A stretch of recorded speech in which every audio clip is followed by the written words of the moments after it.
كتب عليكم الصيام كما كتب على الذين من قبلكم لعلكم تتقون صدق الله العلي العظيم. وعن ابي هريره رضي الله تعالى عنه قال قال رسول الله صلى الله عليه وسلم من صلى علي واحدة صلى الله عليه عشرا ومن صلى علي عشرا صلى الله عليه مئة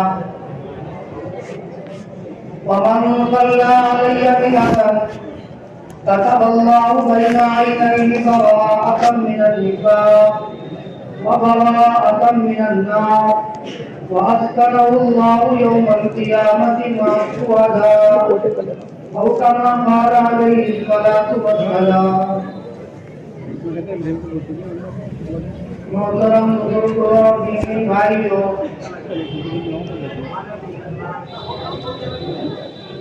اللہ رب العزت کا بہت ہی بڑا فضل اور اس کا انعام ہے کہ اس نے ہم سب کو ماہ مبارک رمضان المبارک جیسا مقدس برکت اور رحمت والا مہینہ عطا فرمایا ہے.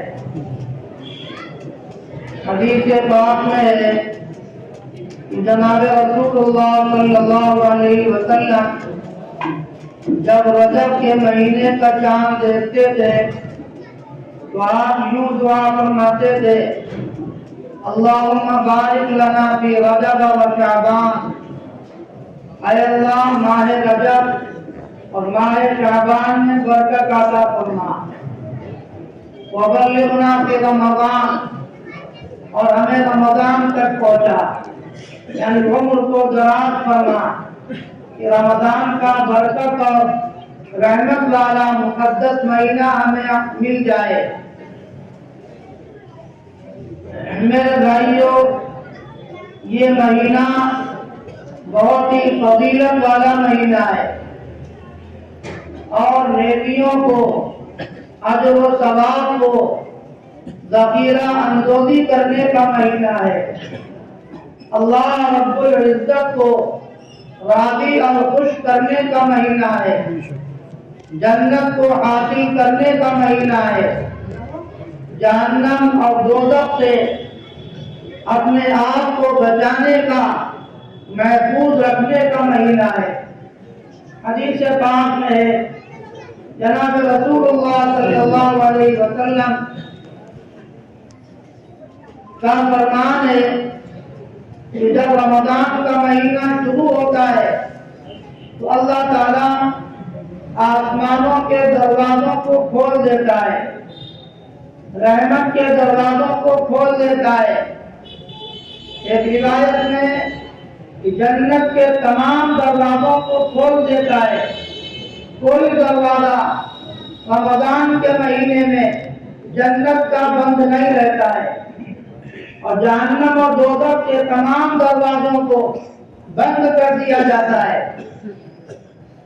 رمضان کے مہینے میں دوزخ کا کوئی دروازہ کھلا نہیں رہتا ہے.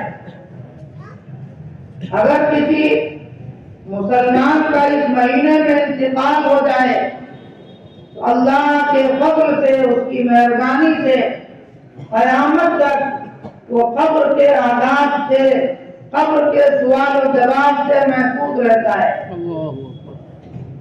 اور اگر کسی غیر مسلم کا انتقال ہو تو رمضان کی عظمت اور برکت اور تقدس کی وجہ سے رمضان کے مہینے میں اسے بھی سزا نہیں دی جاتی ہے. جب رمضان کا مہینہ گزر جاتا ہے جب اسے سزا ملتی ہے. نبی کریم علیہ السلام نے حضرات صحابہ کرام کو شعبان کی آخری تاریخ میں یا رمضان المبارک کے شروع میں جمع کر کے وعظ فرمایا، خطاب کیا، نصیحت فرمائی اور فرمایا کہ اے لوگوں، تمہارے اوپر ایک عظیم الشان مہینہ سایہ قدم ہونے والا ہے. جس میں جو بہت ہی بابرکت مہینہ ہے، جس میں ایک رات ہے لیلۃ القدر جو 1000 مہینوں سے بہتر ہے، جس کی فضیلت میں اللہ تعالیٰ نے پوری ایک سورۃ القدر نازل فرمائی ہے۔ فرمایا لیلۃ القدر خیر من الف شہر، لیلۃ قدر 1000 مہینوں سے بہتر ہے۔ اگر کسی خوش نصیب کو شب قدر میں عبادت کی توفیق میسر ہو جائے تو گویا کہ اس نے 1000 مہینے اللہ کی عبادت میں گزارے ہیں، اور 1000 مہینے کے 83 سال 4 مہینے ہوتے ہیں۔ ایک رات عبادت شب قدر کی میں عبادت کی توفیق مل جائے تو گویا کہ اس نے 83 سال 4 مہینے اللہ کی عبادت میں گزار دیے ہیں۔ فرمایا پیغمبر علیہ السلام نے، اے لوگوں، لیلۃ القدر کو رمضان المبارک کی آخری عاشرہ کی 7 راتوں میں تلاش کرو۔ 7 راتیں 5 راتیں ہوتی ہیں، 21، 23، 25، 27، 29، یہ 5 راتیں 7 راتیں کہلاتی ہیں۔ انہی 5 راتوں میں سے کوئی ایک رات لیلۃ القدر ہے۔ مسلمانوں کو چاہیے کہ سبھی راتوں کو غنیمت سمجھ کر اللہ کی عبادت میں اپنے وقت کو گزاریں، قرآن کریم کی تلاوت کریں، نفل نماز پڑھیں، صلاۃ التسبیح کی نماز پڑھی جائے، اسی طرح استغفار، درود پاک کثرت سے پڑھا جائے، کلمہ طیبہ کا کثرت سے ذکر رکھا جائے، اور جب نیند کا غلبہ ہو تو تھوڑی دیر آدمی سو جائے۔ یہ بہتر ہے اس سے کہ پوری رات جاگ کر ادھر ادھر نایانی باتوں میں اور گھوم پھر کر اپنے وقت کو ضائع کیا جائے۔ اس سے بہتر یہ ہے کہ تھوڑی دیر 1 گھنٹہ، 1.5 گھنٹہ، 2 گھنٹہ آرام کر لے، پھر اٹھ جائے اور وضو کر کے تازہ دم ہو کر اللہ کی عبادت میں لگ جائے۔ فرمایا پیغمبر علیہ السلام کہ اللہ تعالیٰ نے اس مہینے کو 3 حصوں میں تقسیم کر دیا ہے۔ پہلا حصہ 1 رمضان سے 10 رمضان تک رحمت کا عشرہ ہے، 11 سے 20 تک مغفرت اور بخشش کا عشرہ ہے، اور 21 سے 30 یا 29 تک یہ جہنم سے خلاصی اور رہائی اور چھٹکارے کا عشرہ ہے۔ میرے بھائی فرمایا پیغمبر علیہ السلام نے کہ اے لوگوں، اس مہینے میں 4 کام کثرت سے کیا کرو۔ 2 کام ان میں سے ایسے جن سے تم اپنے پروردگار کو راضی اور خوش کر سکتے ہو۔ کیا ہے وہ 2 کام؟ ہر ایک کو یاد ہے۔ نمبر 1 کلمہ توحید، کلمہ طیبہ، لا الہ الا اللہ، اس کا کثرت سے ورد رکھنا۔ لا الہ الا اللہ محمد رسول اللہ، اس کلمے کو زیادہ سے زیادہ پڑھا جائے۔ اٹھتے بیٹھتے چلتے پھرتے لیٹے ہوئے ہیں، نیند نہیں آ رہی ہے، اس کلمے کا ورد رکھیں۔ جا رہے ہیں آپ بازار میں یا اور کہیں، زبان سے اس کلمے کا ورد رکھیں۔ دوسری چیز ہے استغفار، اپنے گناہوں کی معافی چاہنا، بخشش چاہنا۔ اللہ تعالیٰ معافی کو بہت پسند کرتا ہے، اور ایسے بندوں سے جو جرائم کر کے گناہ کر کے سچے دل سے گناہ کے کام کو چھوڑ کر دل میں ندامت ہو اور آئندہ اللہ سے عہد ہو کہ گناہ کا کام نہ کروں گا، سچے دل سے توبہ کر لے، اللہ تعالیٰ بڑے سے بڑے گناہ کو، بڑے سے بڑے پاپ اور جرم کو معاف کر دیتا ہے۔ بڑا غفور الرحیم ہے، بڑا معاف کرنے والا ہے، اور معافی کو پسند فرماتا ہے۔ فرمایا کہ دوسری چیز ہے استغفار، استغفراللہ ربی من کل ذنب واتوب الیہ۔ اگر یہ پورا کرنا یاد نہ ہو پوری دعا تو استغفراللہ استغفراللہ استغفراللہ ندامت کے ساتھ کسی کا کثرت سے ورد رکھا جائے۔ فرمایا کہ دو چیزیں ایسی ہیں جن کو کیے بغیر تمہارے لیے کوئی چارہ کار نہیں ہے، تم دونوں کا کرنا تمہارے لیے ہر حال میں ضروری ہے۔ وہ کیا ہے بھائی؟ نمبر 1 جنت کی طلب۔ جب ہم دعا کریں اللہ سے جنت کا سوال کریں، جنت مانگیں، حدیث میں ہے کہ جنت کے درجات میں سے عالی ترین درجہ جنت الفردوس کا ہے، وہ ہم اللہ سے مانگے۔ اور چوتھی چیز ہے جہنم و دوزخ سے پناہ طلب کی جائے۔ یہ دو کام ہیں کہ جن کو کیے بغیر مسلمان کے لیے کوئی چارہ کار نہیں۔ ہر ایک مسلمان جنت کا باعث مند ہے، وہاں کی نعمتوں کا باعث مند ہے۔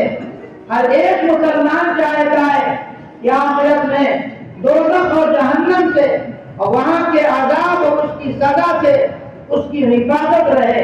تو کثرت سے اس مہینے میں ان دو چیزوں کو اللہ سے مانگا جائے، جنت کا سوال کیا جائے اور جہنم سے پناہ طلب کی جائے۔ اسی طرح میرے بھائیوں، اس مہینے میں کثرت سے قرآن کریم جو اللہ رب العزت کا کلام ہے خوب زیادہ سے زیادہ پڑھا جائے۔ حدیث پاک میں قرآن کریم پڑھنے کی بے شمار فضیلتیں آئی ہیں، اس میں سے 2-3 حدیثیں میں آپ کے سامنے سنا دیتا ہوں۔ اس سے پہلے کہ میں قرآن کریم کی فضیلت کے سلسلے میں حدیث سناؤں، میں نے شروع میں ایک حدیث شریف آپ کے سامنے پیش کی ہے جو درود شریف سے متعلق ہے۔ میں وہ آپ کے سامنے اس کا ترجمہ پیش کرتا ہوں، اس امید پر کہ ہو سکتا ہے ہم میں سے کسی کو کثرت درود کی توفیق مل جائے۔ میرے بھائیوں، جناب رسول اللہ صلی اللہ علیہ وسلم کے احسانات ہم سب پر اور تمام انسانوں پر بے حد اور بے شمار ہیں، ہم ان کو شمار اور گر نہیں سکتے ہیں۔ عالم دنیا میں بھی، عالم برزخ میں بھی، برزخ قبر والی زندگی کو کہا جاتا ہے، اور عالم آخرت کے اندر بھی آپ کے احسان کے بغیر ہم ایک قدم آگے نہیں بڑھ سکتے ہیں۔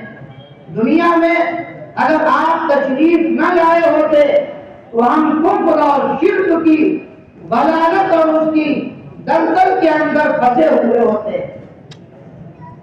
آپ کے ذریعے سے اللہ تعالیٰ نے ہمیں ہدایت عطا فرمائی، آپ پر اللہ تعالیٰ نے اپنے پاک اور مقدس کلام قرآن کریم کو جو سارے انسانوں کے لیے، صرف مسلمانوں کے لیے نہیں بلکہ دنیا کے تمام انسانوں کے لیے قرآن مقدس ہدایت ہے، ہدایت کا ذریعہ ہے میرے بھائی۔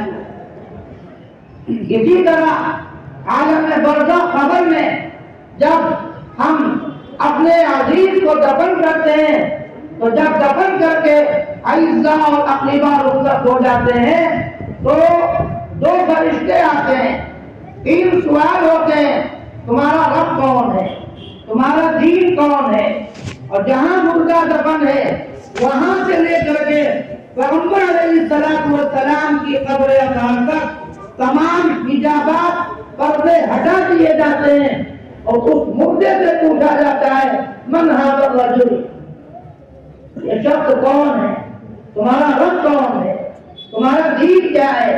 اگر ہم نے دنیا میں اللہ کے دین کے مطابق، شریعت کے مطابق، قرآن و حدیث کے مطابق زندگی گزاری ہے تو ہم فوراً کہہ دیں گے میرا رب اللہ ہے، میرا دین اسلام ہے، اور ہم نے گرچہ پیغمبر علیہ السلام کو نہیں دیکھا ہے دنیا میں، لیکن اگر ہم نے آقا کی سنتوں پر عمل کیا ہے، آقا کے طریقے کے مطابق ہم نے زندگی گزاری ہے، آقا کے خلیے کے مطابق، شکل اور صورت کے مطابق، لباس کے مطابق، چال و چلن کے مطابق اپنے آپ کو ڈھالا ہے تو ہم فوراً آپ کو دیکھ کر ہی پہچان جائیں گے ہذا نبینا محمد صلی اللہ علیہ وسلم، یہ تو ہمارے آقا، ہمارے سردار جناب رسول اللہ صلی اللہ علیہ وسلم ہے۔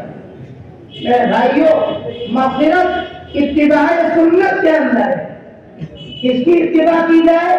اپنے نفس کی، اپنے خواہش کی نہیں، جناب رسول اللہ صلی اللہ علیہ وسلم کی اتباع اور پیروی میں 100% کامیابی ہے، ہر ایک چیز کے اندر، دنیا میں بھی اور آخرت کے اندر بھی۔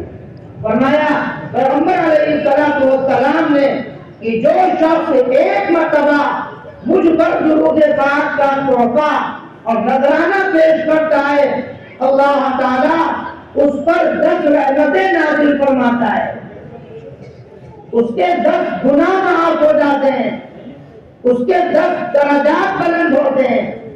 ایک مرتبہ درود پڑھنے پر 10 گناہ معاف ہوں گے، 10 رحمتیں نازل ہوں گی اور 10 درجے بلند ہوں گے۔ اور فرمایا پیغمبر علیہ السلام نے کہ جو شخص 10 مرتبہ میرے اوپر درود پڑھتا ہے، اللہ تعالیٰ کی جانب سے اس پر 100 رحمتیں نازل ہوتی ہیں۔ اور فرمایا پیغمبر علیہ السلام نے ومن صلی علیہ مئۃ، جو شخص مجھ پر 100 مرتبہ یومیہ روزانہ معمول بنا لے اور میرے اوپر درود و سلام کا تحفہ اور نذرانہ پیش کرے، درود پاک پڑھے، اس کے لیے اللہ تعالیٰ کی طرف سے دنیا میں 3 قسم کی بشارتوں کا اعلان ہے۔ کیا بشارت ہے؟ پہلی بشارت یہ ہے کہ اللہ تعالیٰ اس کی دونوں آنکھوں کے درمیان پیشانی پر نفاق جیسی گندگی سے براءت اور پاکی کی مہر لگا دیتا ہے۔ یہ شخص سعادت مند ہے، خوش نصیب ہے، اور کثرت درود کی توفیق سے، پڑھنے سے، ہو کر اللہ کی ذات عالی سے امید قوی ہے کہ اس کا خاتمہ انشاءاللہ ایمان پر ہوگا۔ اور دوسری بشارت یہ ہے براءۃ من النفاق و براءۃ من النار، اللہ تعالیٰ اسے دنیا ہی کے اندر جہنم اور دوزخ سے حفاظت کا سرٹیفکیٹ عطا فرما دیتا ہے۔ اور تیسری بشارت یہ ہے وَأَسْكَنَهُ اللَّهُ يَوْمَ الْقِيَامَةِ مَعَ الشُّهَدَاءِ، قیامت کے دن شہیدوں کے ساتھ، نیک لوگوں کے ساتھ اللہ تعالیٰ اس کا حشر فرمائیں گے۔ اس کے لیے فضیلت ہے جو روزانہ معمول بنا لے کہ جناب رسول اللہ صلی اللہ علیہ وسلم کی خدمت مبارکہ میں 100 مرتبہ درود پاک کے تحفے اور نذرانے کو پیش کرے گا۔ میرے بھائیوں، وعدہ کیجئے کہ آقا کی خدمت میں انشاءاللہ روزانہ 100 مرتبہ درود پڑھیں گے، اور جب بھی نبی کریم علیہ السلام کا نام نامی اس میں گرامی آئے تو کم از کم صلی اللہ علیہ وسلم کہنا ہر بار یہ مستحب ہے، اور ایک بات تو یہ لازم و ضروری ہے مجلس میں جب آقا کا نام آئے تو صلی اللہ علیہ وسلم پڑھا جائے۔ یہ بھی ایک چھوٹا سا درود ہے۔ اللہ تعالیٰ آپ کی خدمت میں صلاۃ و سلام نازل فرمائے، آپ پر رحمتیں نازل فرمائے، سلامتی نازل فرمائے۔ میرے بھائیوں، اس مہینے میں کثرت سے درود پڑھا جائے، کثرت سے استغفار پڑھا جائے، اللہ کا کلام قرآن مقدس کثرت سے پڑھا جائے۔ اللہ تعالیٰ کا فضل ہے کہ آپ نے اللہ کے کلام کو نماز میں، تراویح میں اللہ نے پڑھنے اور سننے کی توفیق عطا فرمائی۔ یہ بہت بڑا انعام ہے میرے بھائیوں۔ حدیث پاک میں جناب رسول اللہ صلی اللہ علیہ وسلم نے ارشاد فرمایا کہ قرآن کریم کے ایک ایک حرف پر 10 نیکیاں ملتی ہیں۔ پھر آپ نے مثال دے کے سمجھایا لا اقول الف لام میم حرف بل الف حرف ولام حرف ومیم حرف. میں یہ نہیں کہتا کہ الف لام میم ایک حرف ہے، بلکہ اس میں 3 حروف ہیں. الف ایک حرف ہے، لام دوسرا حرف ہے، میم تیسرا حرف ہے. ہر حرف پر ایک نیکی، اور ایک نیکی کا ثواب کم از کم 10 گنا ہے. اور رمضان میں اللہ تعالیٰ نے ہر عمل کے، نیک عمل کے ثواب کو 70 گنا بڑھا رکھا ہے. جو 10 کو 70 سے ضرب دیجیے 700 نیکیاں ہو گئی. اور حضرت علی رضی اللہ تعالیٰ عنہ کا مقولہ ہے، آپ فرماتے ہیں کہ جو شخص نماز میں قرآن کریم کو کھڑے ہو کر پڑھے اور سنے، ایک ایک حرف پر 100 نیکیاں ملتی ہیں. اور رمضان میں 70 گنا ثواب بڑھا ہے، تو 100 کو 70 سے ضرب دیجیے، کتنی نیکیاں ہوئی ایک حرف کی؟ 60,000. جب 100 کو 70 سے ضرب دیں گے تو ایک حرف کی نیکی 60,000.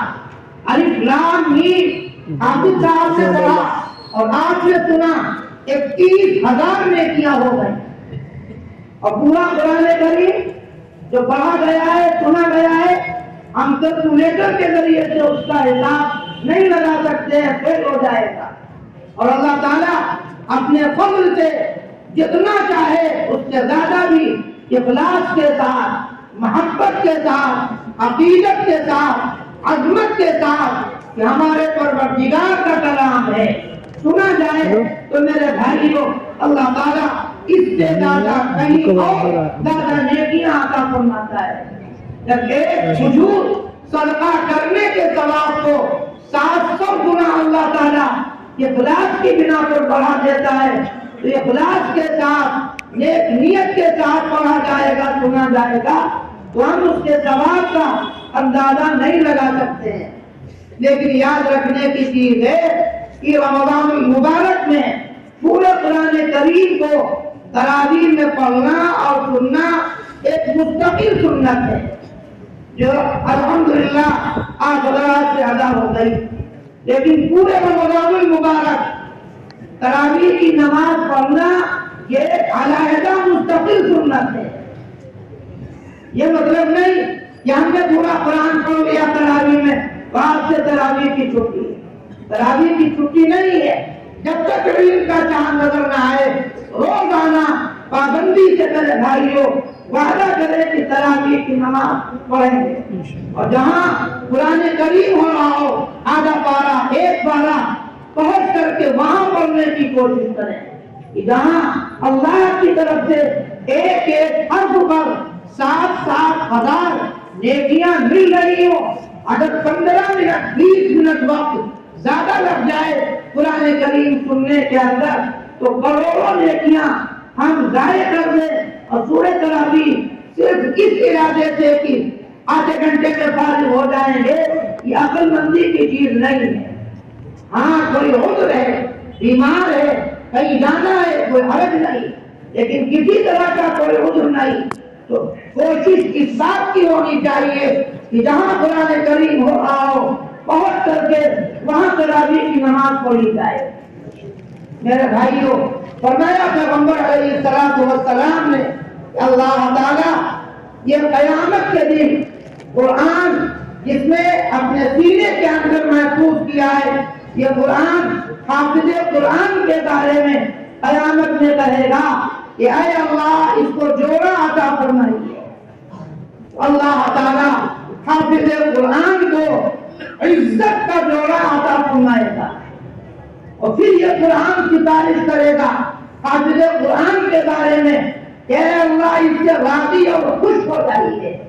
اللہ تعالیٰ حافظ قرآن سے راضی اور خوش ہو جائے گا، اور پھر حافظ قرآن سے کہا جائے گا کہ قرآن کریم پڑھتے جاؤ اور جنت کے درجات پر چڑھتے جاؤ. جہاں تمہاری تلاوت ختم ہوگی وہی جنت کے اندر تمہارا آخری درجہ ٹھکانا ہوگا، اور ایک ایک درجے پر اس کا اجر و ثواب اور نیکیاں بڑھتا ہوا چلا جائے گا. حدیث پاک میں ہے، فرمایا پیغمبر علیہ السلام نے کہ باعمل حافظ قرآن قیامت کے دن اللہ تعالیٰ اس کو اجازت دے گا کہ اپنے خاندان میں سے ایسے 10 لوگوں کی جو اپنی بدعملیوں کی بنا پر جہنم اور دوزخ کے مستحق ہو چکے ہیں سفارش کرو۔ حافظ قرآن اپنے خاندان کی 10 لوگوں کی سفارش کرے گا اور اس کی سفارش کی بنیاد پر اللہ تعالیٰ ان لوگوں کو یہ بخش دے گا اور اپنے فضل سے جنت میں داخل فرمائے گا۔ بڑے مبارک ہیں وہ سینے جن کے اندر اللہ کا کلام محفوظ ہے میرے بھائیوں، ان کی قدر کرنی چاہیے۔ قرآن کی بنیاد پر حافظ قرآن کا اعزاز کرنا چاہیے۔ میرے بھائیوں، یہ اللہ کا کلام ان کے سینوں کے اندر محفوظ ہے اور اللہ کا کلام یاد کرنا یہ بڑی سعادت کی بات ہے۔ اس کے اللہ کے کلام کے مقابلے میں دنیا کی ساری چیزیں میرے بھائیوں ایک اور بیکار ہیں، ساری چیزیں فانی ہیں، ختم ہونے والی ہیں، لیکن اللہ باقی ہے۔ اللہ کا کلام یہ قیامت تک ہمیشہ انشاءاللہ باقی رہے گا، کیونکہ اللہ نے قرآن مقدس کو نازل کیا ہے۔ قرآن کریم میں اللہ کا ارشاد ہے اِنَّا نَحْنُ نَزَّلْنَا الذِّكْرَ وَإِنَّا لَهُ لَحَافِظُونَ، کہ ہم نے قرآن کو اتارا ہے، ہم ہی اس کی حفاظت کرنے والے ہیں۔ دنیا کی ساری طاقتیں، سارے لوگ مل کر قرآن کو مٹانا چاہیں، ختم کرنا چاہیں، میرے بھائیوں جو قرآن مٹ نہیں سکتا ہے۔ لاکھوں کروڑوں آدمی ہیں جن کے سینوں کے اندر اللہ نے قرآن کو محفوظ کر رکھا ہے، اللہ نے قرآن کو آسان کر رکھا ہے یاد کرنے کے لیے۔ سورہ قمر کے اندر فرمایا ہے وَلَقَدْ يَسَّرْنَا الْقُرْآنَ لِلذِّكْرِ فَهَلْ مِن مُدَّكِرٍ، ہم نے قرآن کو آسان کر دیا ہے یاد کرنے کے لیے، کیا کوئی اسے یاد کرنے والا ہے؟ یعنی یاد کرو، اپنے بچوں کو یاد کراؤ، اپنے بچوں کو حافظ بناؤ۔ ایک آیت سے کم، ایک جملہ، ایک کلمہ آپ یومیہ یاد کر سکتے ہیں۔ قرآن کو یاد کرو، اپنے سینوں کے اندر محفوظ کرو۔ جو قرآن کریم کا کھلا ہوا معجزہ ہے، اتنی موٹی کتاب آسانی سے یاد ہو جاتی ہے۔ چھوٹے چھوٹے معصوم بچے 8 سال 10 سال کے پورا قرآن کریم اپنے سینے کے اندر محفوظ کر لیتے ہیں۔ میرے بھائیوں، دنیا کے اندر کسی بھی زبان کی اتنی ذخیر کتاب ابداً یاد کرنا مشکل، اگر یاد کر بھی لے تو یاد رہنا مشکل ہے، لیکن قرآن کریم یاد کرنے کے بعد اگر حافظ قرآن اس کی تلاوت کرتا رہے، اس کو چھوڑے نہیں، تو مرتے دم تک اس کے سینے کے اندر یہ قرآن کریم میرے بھائیوں محفوظ رہتا ہے۔ جس جگہ جس گھر میں قرآن کریم پڑھا جاتا ہے وہاں خیر و برکتیں نازل ہوتی ہیں، مصیبتیں دور ہوتی ہیں، بلائیں دور ہوتی ہیں، پریشانیاں دور ہوتی ہیں۔ اس لیے اپنے گھروں کو بھی قرآن کریم سے آباد رکھنا چاہے۔ یومیہ پورے سال قرآن کریم سے اپنے گھروں کو آباد رکھا جائے، پڑھا جائے۔ میرے بھائیوں، ختم قرآن کے موقع پر دعائیں قبول ہوتی ہیں اور مجھے تو صرف 15 منٹ کے لیے کہا گیا تھا، تقریباً آدھا گھنٹہ ہو گیا۔ میں اپنی بات ختم کرتا ہوں۔ قرآن کریم کی تلاوت کے بعد اور پورا قرآن کریم پڑھ لیا جائے ایک دور، اس کے بعد میں جو دعا کی جائے اللہ تعالیٰ اس دعا کو قبول فرماتا ہے۔ لیکن دعا کی قبولیت کے 3 درجے ہیں، ان کو ذہن میں رکھنا چاہیے۔ ہم یہ سمجھتے ہیں کہ ہم اللہ سے جو مانگ رہے ہیں، اگر ہمیں وہ چیز نہیں ملی تو ہم نا امید ہو جاتے ہیں، مایوس ہو جاتے ہیں کہ ہماری دعا رد ہو گئی، قبول نہیں ہوئی۔ لیکن اللہ کی ذات عالی سے یقین کے ساتھ میں دعا کرنی چاہیے۔ حدیث میں ہے کہ بندہ میرے ساتھ جس طرح کا گمان رکھتا ہے میں اس کے ساتھ اسی جیسا برتاؤ کرتا ہوں۔ پہلا درجہ دعا کی قبولیت کا یہ ہے کہ بندہ جو اللہ سے مانگتا ہے اس کو بھی ایسی بڑی چیز اللہ کی طرف سے مل جاتی ہے. یہ ایک درجہ ہے دعا کی قبولیت کا.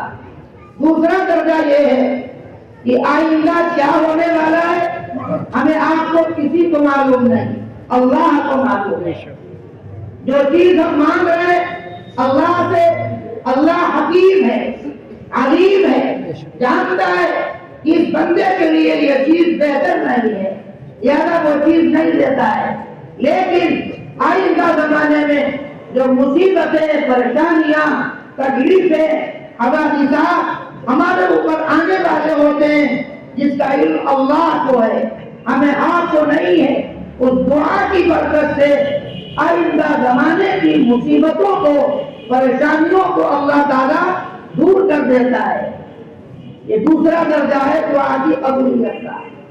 تیسرا درجہ یہ ہے کہ دنیا کے اندر اس دعا کا کوئی اثر ظاہر نہیں ہوتا ہے، اس دعا کے بدلے میں اس کے نام اعمال میں اجر و ثواب لکھ دیا جاتا ہے. حدیث میں یہ بات بندے قیامت میں اپنے نام اعمال کو دیکھ کر بڑے خوش ہوں گے اور حیرت و تعجب میں ہوں گے کہ دنیا میں ہم نے اتنی نیکیاں تو کی نہیں، اتنے اچھے کام تو کیے نہیں، ہمارے نام اعمال میں اجر و ثواب تو بہت زیادہ ہے. اللہ تعالیٰ فرمائے گا اے میرے بندے، تو نے دنیا میں مجھ سے فلاں وقت یہ چیز مانگی تھی، فلاں وقت یہ دعا کی تھی، فلاں وقت یہ دعا کی تھی، دنیا میں اس کا کوئی اثر ظاہر نہیں ہوا، اس دعا کے بدلے میں تیرے لیے آخرت کے اندر یہ اجر و ثواب تیرے نام اعمال کے اندر لکھ دیا گیا. تو وہ بندہ قیامت میں آرزو کرے گا کہ کاش کی ہماری ساری دعائیں آخرت کے اندر قبول ہوتی، یعنی ساری دعاؤں کے بدلے میں ہمیں اجر و ثواب ملتا. اس لیے دعا کی قبولیت کے جو یہ تین درجے ہیں، اس یقین کے ساتھ دعا کریں کہ انشاءاللہ ان تینوں درجات میں سے کسی نہ کسی درجے میں ہماری دعا ضرور قبول ہوگی. اللہ تعالیٰ ہر ایک کی سنتا ہے اور ہر ایک کی پکار کو قبول کرتا ہے. حدیث میں ہے کہ رمضان کے مہینے میں رات میں اللہ کی طرف سے اعلان ہوتا ہے یا باغی الخیر اقبل، اے نیکیوں کے طلبگار نیک کاموں کی طرف آگے بڑھو، خوب نیک کام کرو. یا باغی الشر اقصر، اے برائیوں کے طلبگار برے کاموں کو چھوڑ دو، بس کر دو، برے کام نہ کرو. یہ رمضان کا مہینہ ہے، اس میں اللہ کو راضی کر لو، خوش کر لو. اس لیے میرے بھائیوں، قرآن کریم کی تلاوت ہے، استغفار ہے، درود شریف ہے، اسی طریقے سے کلمہ توحید ہے. ان چیزوں کا کثرت سے ذکر رکھا جائے، اپنے آپ کو ہر طرح کی معصیت اور گناہ سے بچانے کی کوشش کی جائے. اللہ تعالیٰ ہمارے کہنے اور سننے کو قبول فرمائے اور کہنے سننے سے زیادہ عمل کرنے کی ہم سب کو توفیق عطا فرمائے. اور جو قرآن مقدس پڑھا گیا ہے، سنا گیا ہے، اللہ تعالیٰ ہمارے اس پڑھنے کو، سننے کو بے حد قبول فرمائے. پڑھنے والے کو اور سننے والوں کو شرط قبولیت سے مالا مال فرمائے. اور جس جگہ پڑھا گیا ہے